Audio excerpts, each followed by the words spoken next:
Hey debaters. So what we're going to talk about for this video series is persistence in debate.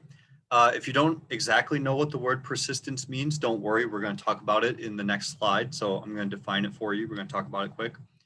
We're also going to talk about what it is in debate, why it's important, and then some skills you can use to improve your persistence and become a better debater, more consistent debater. So first, what is persistence? Um, Persistence is sometimes called like toughness or resilience or grit or emotional toughness or mental toughness. It's sort of like when you face a problem, how do you get through it? How do you move through it? How do you overcome it? That is what persistence is. So you're going to meet problems in life in debate. How do you move through them? How do you overcome them? How do you keep control of yourself and your emotions and your mental process so that you can deal with problems and continue moving forward? The reason we're talking about this in debate is because you're going to have problems in debate, right? Debate is not a super easy thing. If it was easy, it wouldn't be any fun. So debate can be difficult sometimes. And in those times, you have to remember to just persevere, overcome, and use some of the skills you're going to gain to move through those problems. So why is persistence important in general and in debate? Um, in debate, there's definitely going to be times where you think about quitting or giving up. And, to some degree, it is okay to quit or give up at some point.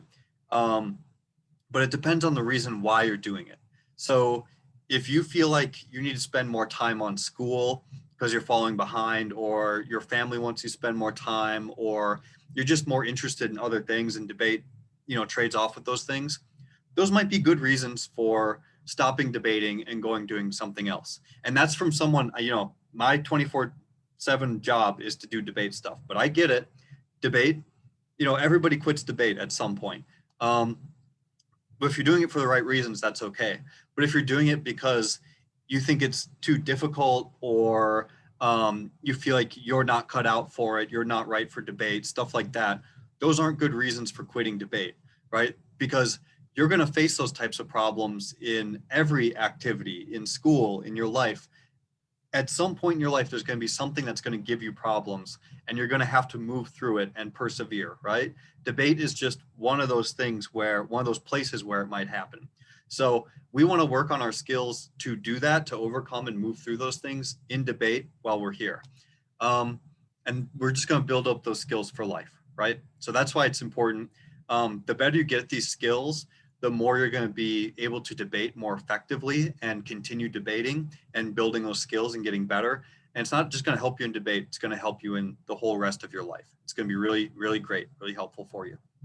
So let's talk about some basic skills to do that. Some basic persistent skills. The first one is just to accept that there will be difficult moments. And that's what they are, right? They're moments. You might lose a debate. You might totally screw up an argument. You might let your partner down. You might let yourself down. That's okay. That's going to happen in life, in anywhere, right? You're going to have difficult moments. That's fine. It's totally normal.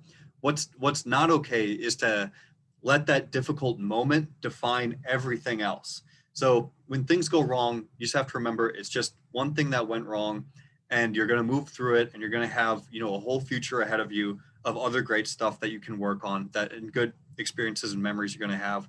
Don't let that one moment ruin everything else for you. Okay. Second thing you can do is find someone you can lean on to help you, someone who's going to support you. That might be your partner or your friend who's in debate, or your older sibling who's already a debater, or someone who's been through school already. Could be a parent, could be a coach, could be a teacher. There's all types of people in your life who want to support you and who you can go to when you're having a problem, when you're facing difficulty, and they can help support you, not just emotionally and let you know that you're going to do it, but help you work on, strategies you can use to overcome those problems. And then the third thing to remember is that it's okay to be upset sometimes. It really is okay, right? Life is difficult, debate's difficult, it's frustrating sometimes. Just like everything else, there's going to be problems and you're going to have an emotional response. But what's not okay is to let those emotions take control of you, right? You need to be in control of your emotions and moving forward. And I know that doesn't happen all the time, but if you do these other things, if you work on these basic skills, it's going to help you be in control of your emotions and regulate your emotions going forward so that they don't have a hugely negative effect on you and they don't ruin your experience in debate or in other activities. So those are basic skills. If you're someone who, you things seem difficult a lot for you and it shuts you down, or you feel like you're not able to move through them, that's okay right now. We're going to work on those skills, but make sure that, mentally, make sure that you're able to accept that there's going to be difficult moments and they're just moments, and then find someone who can support you. Those are the first two things everybody needs to do to work on their resilience, to work on their perseverance. Okay. Once we have those basic skills in place, let's think about more advanced skills that we can work on. And it's okay if you want to do both. You can do all these things at the same time. The basic ones are just easier, and then the advanced ones are they take more time to figure out and do correctly, right? So some advanced skills are to think about what situations or problems are giving you the most trouble. So, like we thought about before, what if you lose a debate and that makes you really upset? That's something that emotionally causes you a lot of trouble and pain. Okay, maybe think through why is that giving you so much pain, so much trouble? Can you get support for that? Is it something where you think you're like letting your partner down a lot and they really hate you because you lost that debate? Maybe just ask them, talk to them, be like, hey, I'm sorry we lost that debate. It's partially my fault. It's my bad. I dropped this argument. Is it okay? Can we move forward and keep trying and doing better at other tournaments? I guarantee your partner is going to be like, dude, it's not a big deal. We lose debates. It's whatever. We're just going to keep trying, right? Generally, when you're having problems and things like this, it's something that comes from inside you, or maybe it's something like, oh, I'm really afraid of public speaking. I don't like speaking in front of judges and other people. I feel like I sound dumb, or I feel like they're judging me. Like, that's totally a normal thing to feel, right?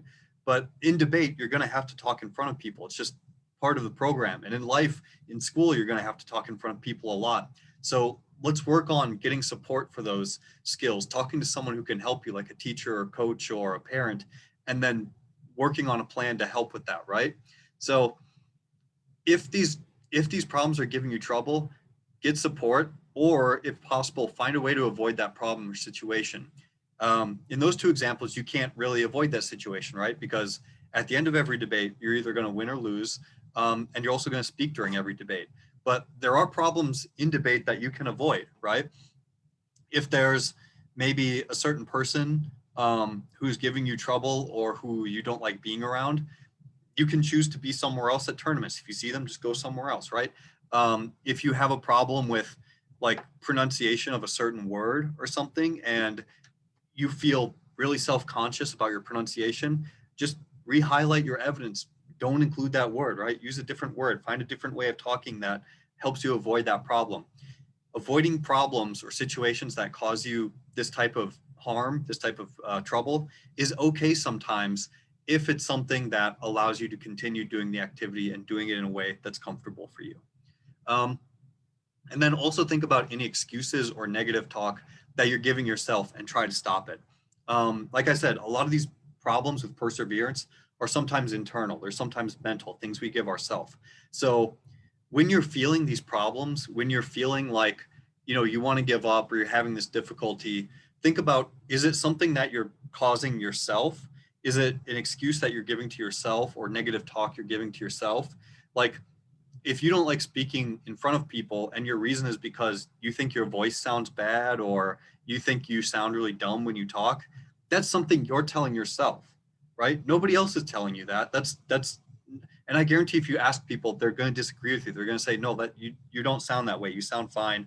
You sound good. And it's something you can work on, right? So if you're having these types of problems and they're making you want to quit, think about, is this really a thing that exists, or is this just something that I'm telling myself, right? And even if it is partially something that exists out in the world, remember, debate is all about growing your skills and getting better. So you can always change the way things are and change yourself and grow your skills so that you're not going to have that negative perception about yourself.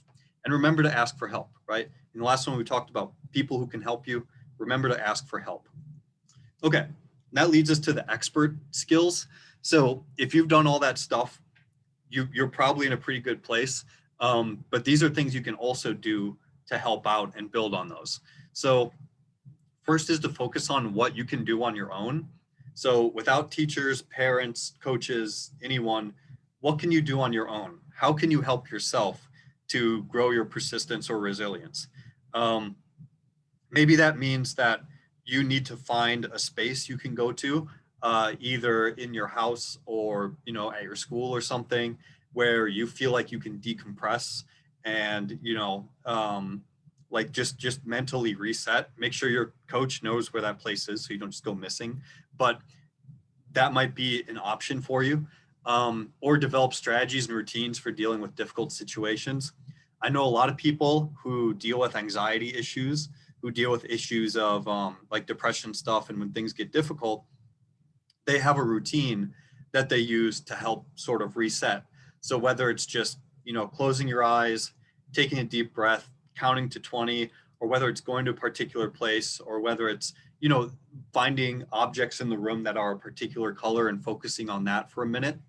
That's all stuff you can do to sort of reset your brain, reset your mental attitude, and things you can do on your own to make things reset and work, right?